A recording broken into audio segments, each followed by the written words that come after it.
بسم اللہ الرحمن الرحیم۔ دعائے ندبہ کا ترجمہ۔ بسم اللہ الرحمن الرحیم۔ اللہ کے نام سے ابتدا کرتا ہوں جو سب پر رحمت نازل کرنے والا بڑا مہربان ہے۔ تعریف و ستائش اس خدا کے لیے سزاوار ہے کہ جو تمام جہانوں کا پروردگار ہے۔ اے خدا، اپنی بہترین رحمتیں اور مخلصانہ سلام اپنے نبی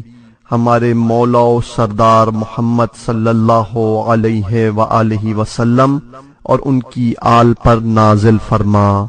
بار الہ تیری حمد و ثنا کرتے ہیں تیری اس رضا و مشیت پر کہ جسے تو نے اپنے اولیاء اور دوستوں کے لیے جاری فرمایا، وہ دوست کہ جنہیں تو نے اپنے اور اپنے دین کے لیے خالص و مخصوص کر لیا، اس طرح ان کے لیے اپنے پاس موجود نعمتوں میں سے زائل و کم نہ ہونے والی نعمتوں کا انتخاب فرمایا۔ اور یہ اس وقت ہوا جب تو ان سے عہد لے چکا تھا کہ ذلیل دنیا کے رتبے اور اس میں موجود رنگینیوں اور زینتوں سے چشم پوشی و زہد اختیار کریں گے، چنانچہ انہوں نے اس عہد و پیمان کو قبول کر لیا، اور تو نے ان کی اس عہد و پیمان پر وفاداری اور استواری کو جان لیا۔ پس پھر تو نے انہیں اپنی بارگاہ میں قبول کر لیا، اپنے مقام قرب سے آشنا کیا، یہاں تک کہ انہیں بلند پایا ذکر قرآن اور واضح تعریف سے سرفراز کیا، اپنے ملائکہ اور فرشتوں کو ان پر نازل فرمایا اور اپنی وحی سے ان کی کرامت فرمائی، اپنے علم سے نوازا، انہیں اپنے تک رسائی کا ذریعہ اور اپنی رضا و رضوان تک پہنچنے کا وسیلہ قرار دیا۔ پس پھر ان میں سے کچھ کو جنت میں بسایا، یہاں تک کہ آدم علیہ السلام کو اس سے خارج کیا، اور بعض کو اپنی کشتی میں سوار کیا۔ اس طرح اپنی رحمت کے ذریعے انہیں اور ان پر ایمان لانے والوں کو ہلاکت و نابودی سے نجات بخشی، اور کچھ کو اپنے لیے دوست و خلیل کے طور پر انتخاب فرمایا، اور ان کی خواہش و آرزوؤں کو بعد میں آنے والی امتوں کے لیے لسان صدق قرار دے کر قبول کر لیا، اور یوں معرفت کے بلند مرتبے پر پہنچا دیا۔ بعض کے ساتھ درخت کے ذریعے مخصوص طریقے سے گفتگو کی، اور ان کے لیے ان کے بھائی کو مددگار و معاون قرار دے دیا، اور پھر کچھ کو بغیر باپ کے پیدا کیا، پھر انہیں روشن نشانیاں عطا کیں اور روح قدس سے ان کی مدد فرمائی۔ خلاصہ یہ ہے کہ ہر ایک کے لیے ایک آئین و دستور شریعت فراہم کیا،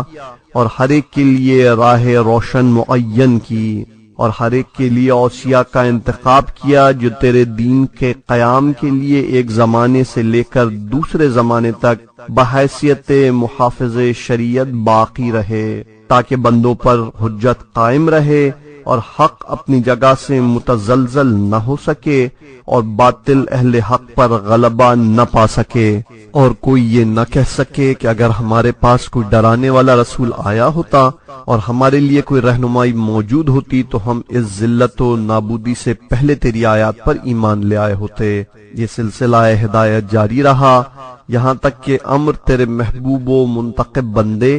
محمد صلی اللہ علیہ وآلہ وسلم کہ خدا کا درود و سلام ہو ان پر اور ان کی آل پر منتہی ہوا۔ پس وہ جیسا کہ تو نے انتخاب کیا تھا تمام مخلوقات کا سردار، منتخبوں کا انتخاب شدگان میں افضل ترین فرد اور تیرے معتمدین میں بزرگوار ترین ہستی تھا، کہ جسے تو نے اپنے تمام انبیاء پر مقدم فرمایا اور اپنے بندوں میں ثقلین جن و انس کی طرف مبعوث فرمایا،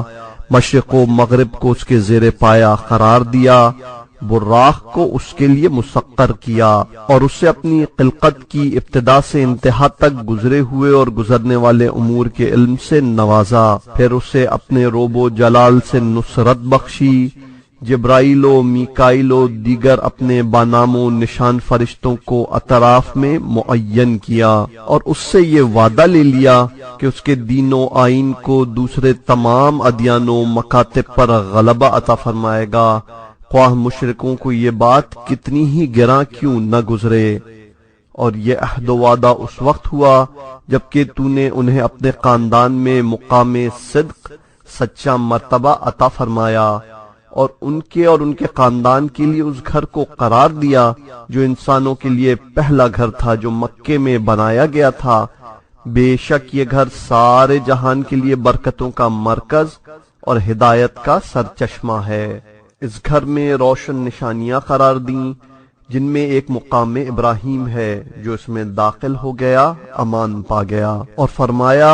اللہ کا فقط و فقط یہ ارادہ ہے اے اہل بیت تم سے ہر قسم کی رجس و پلیدی کو دور فرما دے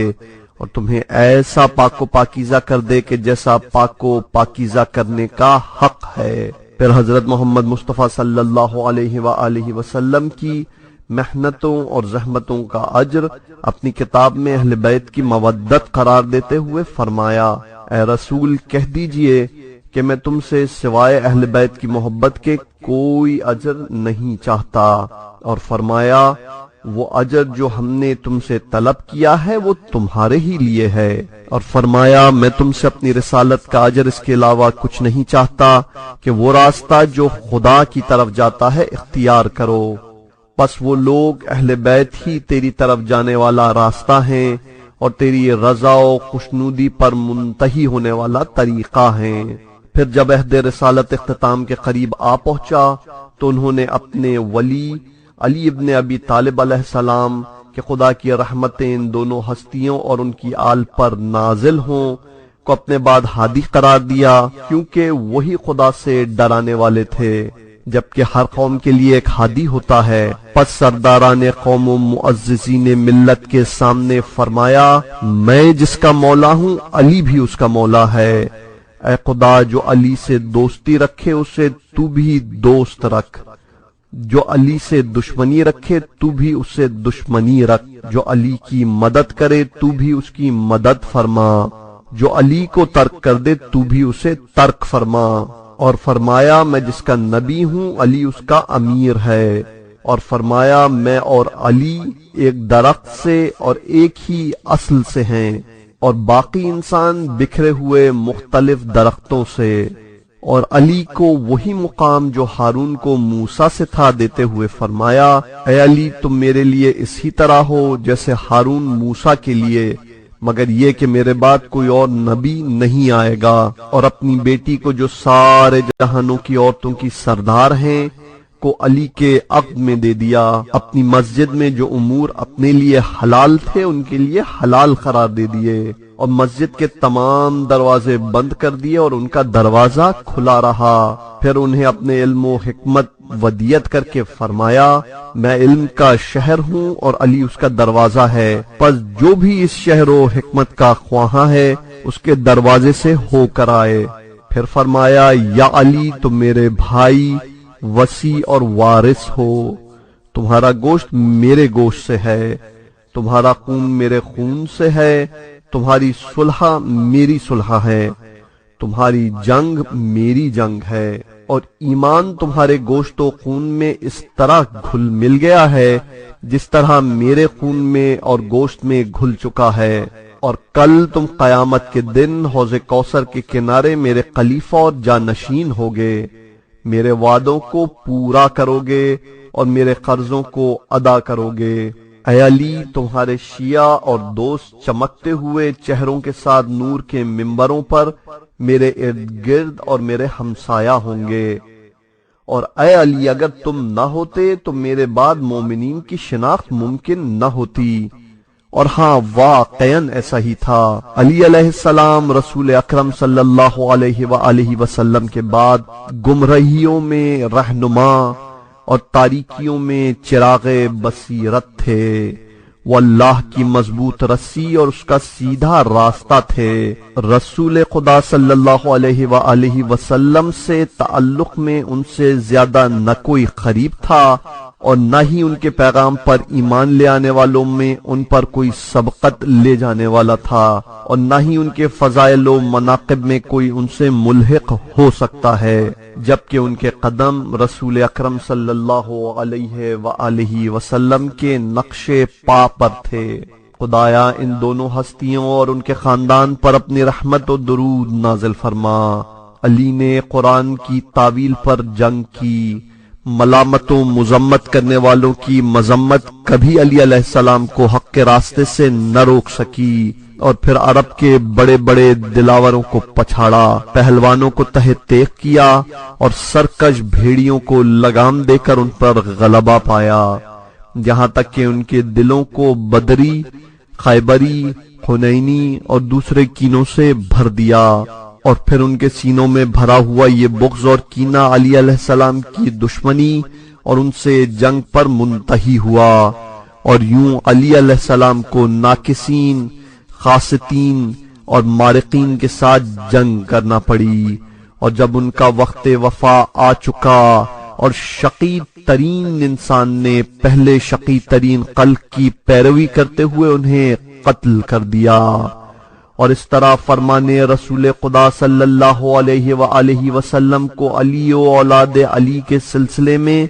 کہ جو امت کے لیے ایک کے بعد ایک ہادی تھے روا نہ رکھا، اور اس طرح فرمانے رسول خدا صلی اللہ علیہ وآلہ وسلم کو علی علیہ السلام و اولاد علی علیہ السلام کے سلسلے میں کہ جو امت کے لیے ایک کے بعد ایک ہادی تھے روا نہ رکھا۔ پھر ایسا زمانہ آیا کہ امت نے ان کی دشمنی پر کمر باندھ لی، ان کے قطع رحم پر اتفاق کیا اور ان کی اولاد کو ان کے حق سے محروم کر دیا،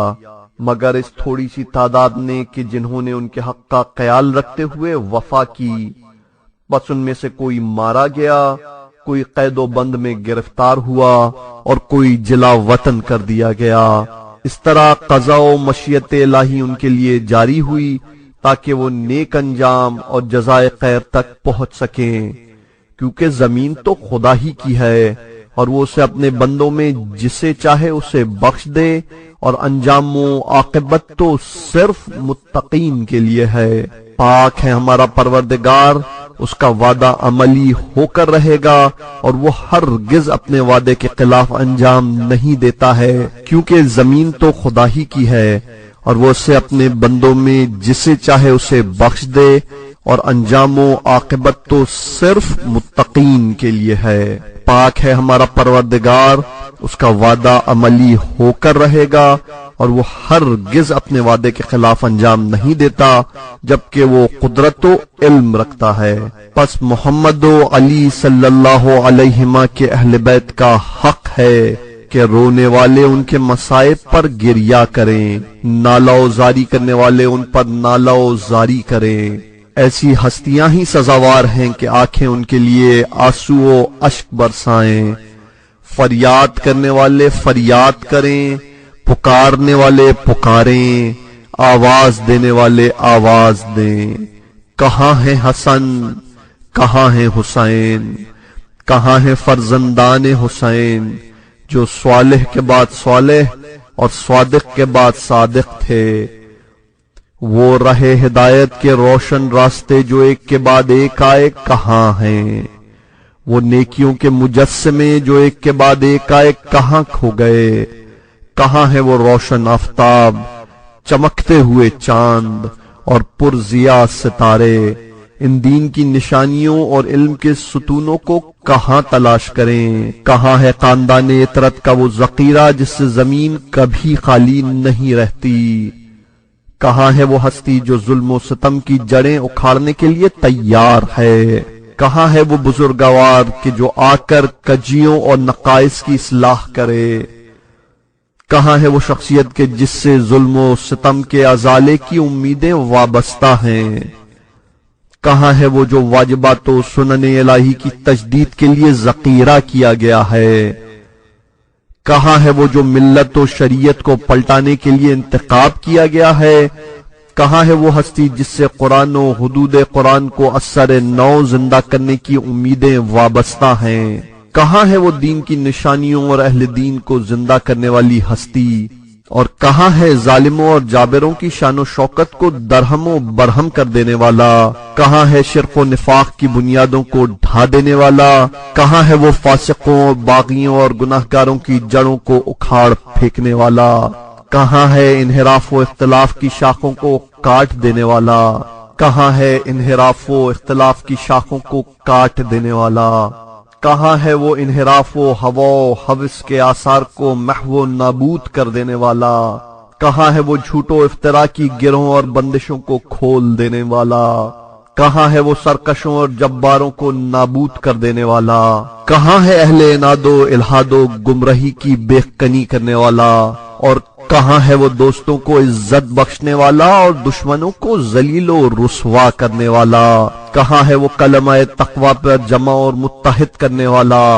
کہاں ہے وہ باب اللہ جس سے داخل ہوا جاتا ہے؟ کہاں ہے وہ وجہ اللہ جس کی طرف اولیاء توجہ کرتے ہیں؟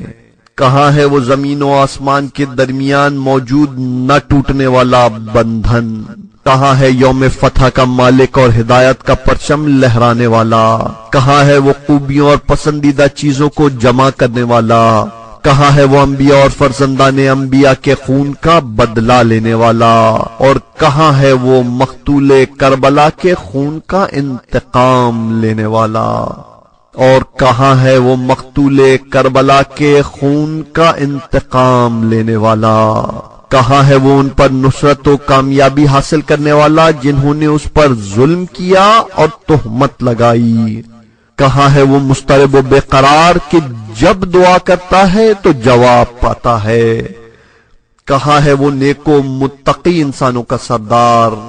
اور کہاں ہے وہ فرزند نبی مصطفیٰ؟ کہاں ہے وہ دلبند علی مرتضیٰ؟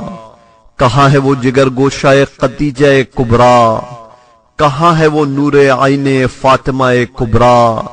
میرے ماں باپ آپ پر قربان ہوں اور میری جان و دل آپ پر فدا ہو جائیں۔ اے اللہ کے مقرب سرداروں کے فرزند، اے نجیب و بزرگوار ہستیوں کی یادگار، اے ہدایت یافتہ ہادیوں کے فرزند، اے بہترین پاکیزگی نفس کے مالک ہستیوں کے فرزند، اے نجیب و بزرگوار ہستیوں کی یادگار، اے ہدایت یافتہ ہادیوں کے فرزند، اے بہترین پاکیزگی نفس کے مالک ہستیوں کے فرزند، اے سخاوت مند کریموں کے فرزند، اے طیبین و طاہرین کے فرزند، اے منتخب جوان مردوں کے فرزند، اے کرم و جود کے منبع و مرکز و اہل کے فرزند، اے نور بخشنے والے مہتابوں کی یادگار، اے نورانی چراغوں کے فرزند، اے چمکدار ستاروں کے فرزند، اے واضح راستوں کے فرزند، اے حق کی آشکار نشانیوں کے فرزند، اے علوم و معارف الہی کے فرزند، اے ان ہستیوں کے فرزند جو خدا کے واضح نشان تھے، اے مشہور سنتوں کے فرزند، اے روایت شدہ علامتوں کے فرزند، اے تحقیق یافتہ معجزات کے فرزند، اے روشن دلیلوں کے فرزند، اے صراط مستقیم کے فرزند، اے خبر عظیم کے فرزند، اے اس ہستی کے فرزند جس کا ذکر ام الکتاب میں خداوند علیم و حکیم کے پاس موجود ہے، اے آیات نشانیوں اور بینات دلیلوں کے فرزند، اے واضح و آشکار دلیلوں کے فرزند، اے واضح و روشن برہانوں کے فرزند، اے خدا کی کامل حجتوں کے فرزند اور اے خدا کی مکمل نعمتوں کے فرزند، اے تاہا و مضبوط نشانیوں کے فرزند، اے یاسین و زاریات کے فرزند، اے تور و عادیات کے فرزند، اے اس ہستی کے فرزند کہ جو خدائے علی و اعلیٰ سے اتنا نزدیک ہوئی کہ گویا قربت میں 2 کمانوں یا اس سے بھی کم فاصلہ رہ گیا۔ اے کاش جان سکتا، اے کاش جان سکتا کہ کس مقام پر آپ کے دیدار سے مضطرب دل قرار پاتے ہیں۔ وہ کون سی سرزمین ہے جو آپ کے وجود سے سرفراز ہے؟ آیا وہ رضوا ہے یا وادی زی طوا یا پھر کوئی اور سرزمین؟ کس قدر گراں ہے مجھ پر کہ یہ بدقسمت آنکھیں ساری خلقت کا تم مشاہدہ کریں لیکن تیرے دیدار سے محروم رہیں، اور یہ کان تیری صدا کو نہ بلند آواز میں اور نہ ہی سرگوشیوں میں سن سکیں۔ کس قدر سخت ہے میرے لیے کہ بلائیں اور مصائب آپ کو ہر طرف سے گھیر لیں، اور میری فریاد و شکوہ آپ تک نہ پہنچ سکے۔ میری جان آپ پر قربان، آپ وہ غائب ہیں جس سے ہمارا وجود خالی نہیں ہے۔ میری جان آپ پر فدا، آپ وہ بچھڑے ہوئے ہیں جو ہرگز ہم سے جدا نہیں۔ میری جان آپ پر فدا، آپ ہر اس مومن و مومنہ کی انتہائی آرزو ہیں کہ جو آپ کی یاد میں شب و روز آہوزاری کرتے ہیں۔ میری جان آپ پر فدا کہ آپ وہ بلند مرتبہ اور بزرگ سردار ہیں کہ جس کی عظمت کی بلندیوں تک رسائی ممکن نہیں ہے۔ میری جان آپ پر نثار، آپ شرف و عظمت کے اس درجے پر ہیں کہ جس کی ہمسری کوئی نہیں کر سکتا۔ میری جان آپ پر قربان، آپ خدا کی وہ نعمت ہیں کہ جس کی کوئی نظیر نہیں ہے۔ میری جان آپ پر نثار، آپ اس شرف و بزرگی کے خاندان سے ہیں کہ جس کی برابری ممکن نہیں ہے۔ اے میرے مولا، کب تک آپ کے فراق میں تڑپتے رہیں؟ اے میرے مولا و آقا، کب تک اور کس صفت و لقب سے آپ کو مخاطب کریں اور کس زبان سے سرگوشی کریں؟ کس قدر گراں ہے مجھ پر کہ تیرے غیر سے جواب سنوں اور تیری گفتار سے محروم رہوں۔ کس قدر مشکل ہے میرے لیے کہ تیری یاد میں گریہ کروں اور لوگ تیری یاد سے غافل ہوں۔ کس قدر سخت ہے میرے لیے یہ برداشت کرنا کہ سارے مصائب تجھ پر نازل ہوں اور دوسرے محفوظ ہوں۔ آیا کوئی ہے میری مدد کرنے والا جو میرے ہم گریہ و نالہ ہو سکے تاکہ اس گریے کو طولانی کر سکوں؟ آیا کوئی ہے تیری یاد میں آہوزاری کرنے والا جس کے ساتھ مل کر آہوزاری کر سکوں؟ آیا کوئی ایسی چشم اشک بار ہے کہ میری آنکھوں کا ساتھ دے سکے؟ اے فرزند احمد، کیا آپ تک پہنچنے کی کوئی راہ ہے؟ آیا وہ لحظہ دیدار آ سکے گا جس سے ہم خوشحال ہو سکیں؟ مولا، وہ وقت کب آئے گا جب تیری ہدایت کے سرچشموں سے سیراب ہو سکے؟ مولا، کب اور کس وقت آپ کے چشمہ شیریں سے سیراب ہو سکیں گے؟ پیاس تو بہت طولانی ہو چکی، وہ صبح و شام کب ہوگی کہ جب ہماری آنکھیں آپ کے جمال سے ٹھنڈک پا سکیں؟ کب آپ ہم پر نظر ڈالیں گے اور ہم آپ کے دیدار سے شرف یاب ہو سکیں گے جب فتح و نصرت کے پرچم لہرا رہے ہوں گے اور ہم آپ کے ارد گرد حلقہ بگوش ہوں گے،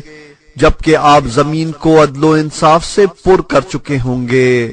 اور اپنے دشمنوں کو عذاب کا مزہ چکھا چکے ہوں گے، سرکشوں کو ہلاک، حق کا انکار کرنے والوں کو نابود کر چکے ہوں گے اور ظالموں اور متکبروں کی جڑوں کو اکھاڑ چکے ہوں گے، اور ہم یہ کہہ رہے ہوں گے ساری تعریف تو اس اللہ کے لیے ہے جو تمام جہانوں کا رب ہے۔ اے خدا، تو ہی غموں اور مشکلات کو دور کرنے والا ہے اور تجھی سے مدد و پناہ طلب کی جا سکتی ہے۔ تو ہی دنیا اور آخرت کا پروردگار ہے۔ اے فریاد کرنے والوں کے فریاد رس، اپنے اس مصیبت زدہ بندے کی رسائی فرما۔ اے عظیم قدرت کے مالک، اس بندے کو اس کے مولا کا دیدار کرا دے اور اس طرح اس کے غم و رنج کا ازالہ فرما دے، اس کے قلب میں موجود سوز فراخ کو تراوت و اطمینان سے تبدیل کر دے۔ اے کل کائنات پر قادر مطلق، اے وہ کہ جس کی طرف پلٹنا ہے اور جو تمام امور کی انتہا ہے، بار الہ ہم تیرے ناچیز بندے تیرے ولی کی زیارت کے مشتاق ہیں جو تیری اور تیرے رسول صلی اللہ علیہ وآلہ وسلم کی یاد تازہ کرتا ہے، جسے تو نے ہمارے لیے پناہ گاہ اور دنیا اور آخرت میں ہمارے ثبات کا ذریعہ قرار دیا ہے، اور جسے تو نے ہم پر اور تمام دوسرے مومنین پر امام و رہبر بنایا ہے، اس تک ہمارے بہترین درود و سلام پہنچا دے اور اس طرح ہمارے عزت و اکرام میں اضافہ فرما۔ اس کی جائز سکونت اور محل استقرار کو ہماری جائز سکونت اور محل استقرار قرار دے۔ اس کی رہبری کے طفیل اپنی نعمت کو ہم پر کامل فرما، یہاں تک کہ وہ ہمیں تیری جنت میں داخل اور تیرے مخلص شہداء کی رفاقت و ہمراہی عطا کر دے۔ اے خدا اپنی بہترین رحمتیں محمد صلی اللہ علیہ وآلہ وسلم اور ان کی آل پر نازل فرما۔ تیرا درود ہو ان کے جد بزرگوار محمد پر کہ جو تیرے رسول اور سید اکبر ہیں، اور ان کے والد بزرگوار پر جو سید اصغر ہیں، اور ان کی والدہ صدیقہ کبریٰ فاطمہ بنت محمد پر، اور اسی طرح ان کے تمام آباء طاہرین پر، اور خود اس ہستی پر تیرے برترین، کامل ترین و محکم ترین، بیشترین درود و سلام جو تو نے اپنے بہترین و منتخب بندوں کے لیے مخصوص فرمائے ہیں۔ بار الہ ان پر ایسی رحمتیں نازل فرما کہ جن کا شمار ممکن نہ ہو اور جن کی وسعت انتہا نہ رکھتی ہو۔ خدایا اس کے وسیلے سے حق کو قائم فرما، باطل کو زائل فرما، دوستوں کی رہنمائی فرما، دشمنوں کو ذلیل فرما۔ اے خدا ہمارے اور ان کے درمیان میں ایسی وابستگی اور پیوستگی فرما دے کہ جو اس کے پاک و طاہر آبا کی محبت پر منتہی ہو، اور ہمیں ان لوگوں کے زمرے میں شامل فرما جو ان ہستیوں کے دامن سے متمسک ہو گئے اور ان کے سایہ لطف میں باقی رہے، اور ہمیں ان کے حقوق ادا کرنے اور اوامر کی اطاعت کرنے اور مخالفت سے اجتناب کرنے میں مدد فرما۔ ان کی رضا و خوشنودی سے ہم پر احسان فرما اور ان کی شفقت و دعا سے بہرمند فرما، تاکہ ہم تیری رحمتوں کی وسعتوں سے ہمکنار ہو سکیں اور تیرے حضور سرخرو ہو سکیں۔ بار الہ ہماری نمازوں کو حضرت کے ذریعے قبول فرما اور ان کے طفیل سے ہمارے گناہوں کی مغفرت فرما، ہماری دعاؤں کو مستجاب فرما، ہماری روزی کو وسعت عطا فرما، ہمارے غموں کو دور فرما، ہماری حاجتوں کو روا فرما۔ بار الہ اپنی کرامت کے ساتھ ہماری طرف توجہ فرما،